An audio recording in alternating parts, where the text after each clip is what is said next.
Bonjour, c'est Anne. Alors aujourd'hui, donc toujours dans la série Comment mieux vendre sur Etsy, je voudrais vous montrer une question qui revient assez souvent, comment créer une fiche produit personnalisée réservée à quelqu'un.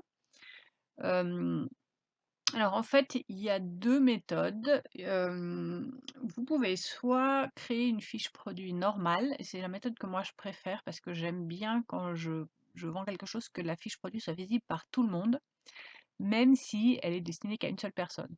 Donc quand je fais ça, alors j'aime bien ça pour des raisons comment dire, de trafic vers la boutique.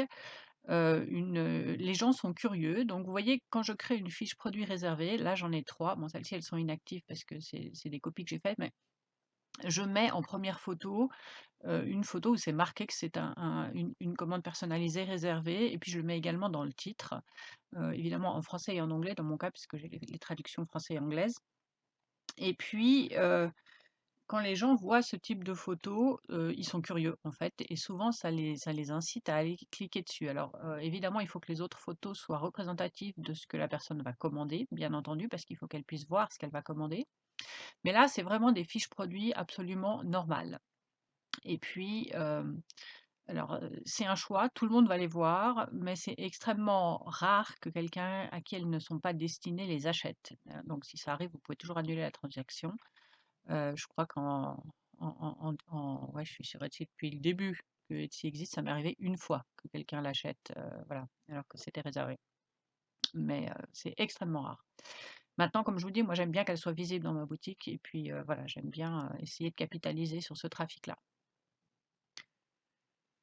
Alors, la deuxième méthode, c'est que vous pouvez activer la création de fiches produits réservées pour les articles personnalisés. Donc là, je suis sur la fiche d'aide d'Etsy, qui est donc créer une fiche produit, article personnalisé et fiche produit réservée. Donc vous pouvez proposer des fiches produits personnalisées dans votre boutique, mais il faut activer, pour pouvoir le faire, pardon, voilà, il faut activer les demandes de commandes personnalisées. Et donc, il suffit d'aller suivre le petit tutoriel ici. C'est dans les paramètres de votre boutique, les options, et vous avez demande de personnalisation. Et quand vous allez activer ça, quand quelqu'un va vous envoyer un message, vous aurez un petit bouton marqué, alors en français, je ne sais pas exactement comment, mais transformer cette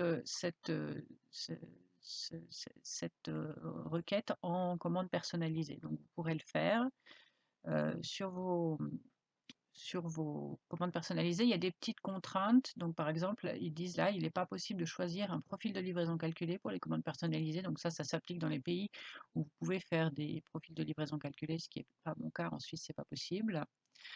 Et puis, cette fiche-là donc n'apparaît pas dans votre boutique ou dans les recherches. Donc les autres acheteurs ne pourront pas l'acheter, mais ils ne vont pas voir non plus que vous avez vendu quelque chose. Ça ne veut pas dire qu'elle ne va pas compter dans votre boutique, mais simplement que bah, vous ne pouvez pas compter sur la curiosité des acheteurs pour aller éventuellement surfer sur votre boutique. C'est un choix personnel. Il y a des gens qui sont plus à l'aise de faire une fiche produit comme ça, qui ne soit pas accessible à tout le monde. Et puis voilà, c'est un peu à vous de décider ce que vous préférez. Moi, je trouve que c'est aussi simple de faire une fiche produit normale. Et puis, quand je le fais, mis à part le fait que je marque, en fait, je vais revenir. Non, alors ça, c'est pas moi. Je vais revenir à la page.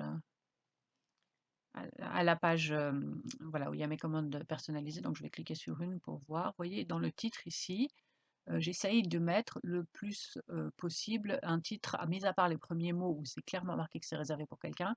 Le reste, j'essaye de le faire compter pour le référencement, c'est-à-dire que je vais essayer de faire en sorte que le fait de vendre cet article ait une influence sur le référencement. Les ventes, c'est un comment dire, des critères principaux pour Etsy, pour savoir si vos produits sont intéressants, c'est parce que vous les avez vendus. Et quand ça arrive, quand vous vendez un produit, ben Etsy va regarder les titres et les mots-clés pour savoir quels sont les mots qui intéressent les acheteurs potentiels. Donc j'essaye de capitaliser là-dessus, en fait. Je ne peux pas vous dire, avec un produit, une fiche produit personnalisée, ça se fait sans aucun doute aussi. Simplement, il faut juste penser que voilà, il ne faut pas juste marquer réservé, ça sert à quelque chose de remplir quand même le titre et les mots-clés avec des mots-clés qui sont cohérents et qui vont servir à quelque chose pour votre référencement. Donc dans les 2 cas, il ne faut pas hésiter à faire ça. Voilà.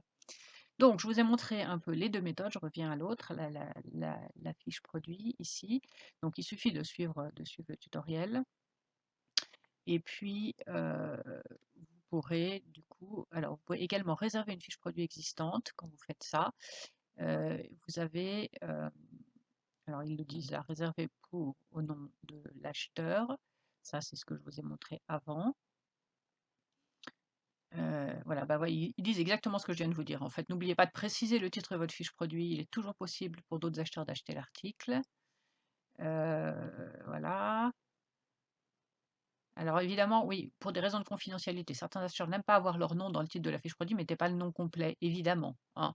Vous mettez éventuellement le prénom, ou réservé pour, voilà, vous mettez des initiales peut-être, mais évidemment ne mettez pas le nom complet de la personne. C'est pas ça me paraissait évident, donc évidemment je l'ai pas mentionné, mais voilà.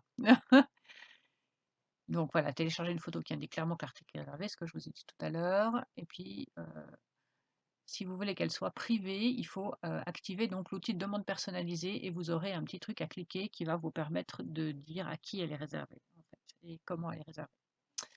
Voilà, donc j'espère que ça vous aide à vendre sur Etsy. Je vous invite, si vous voulez discuter de tout ça un peu plus en détail, à rejoindre le groupe Facebook Vendre du fait main en répondant à toutes les questions du questionnaire d'adhésion, parce que vous n'imaginez pas le nombre de fausses demandes que je reçois. Donc si vous ne répondez pas à toutes les questions, et j'insiste sur toutes parce qu'il y en a plusieurs, et que ce ne sont pas des réponses comment dire, qui ont un sens, parce que maintenant il y a des robots qui répondent aux questions un peu au hasard, ça se voit très vite. Eh bien, donc je vais mettre dans la description de cette vidéo le lien vers le groupe Facebook. Et puis n'oubliez pas de liker la vidéo, de vous abonner à ma chaîne. Et puis je vous retrouve bientôt. Ah oui, juste si vous n'avez pas encore de boutique Etsy, vous pouvez regarder également dans la description de cette vidéo en dessous, quelque part par là, il y a le lien qui vous permettra de gagner 40 fiches produits gratuites si vous ouvrez votre boutique en suivant ce lien. Et puis, j'ai également les liens vers les analyses de boutique si vous avez déjà une boutique et que vous avez besoin de conseils plus détaillés sur,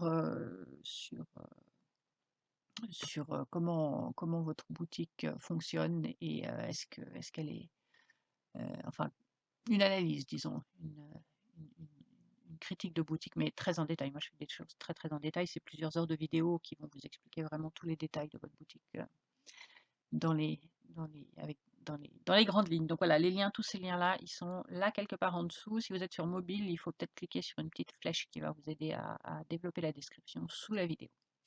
Voilà, à bientôt, au revoir.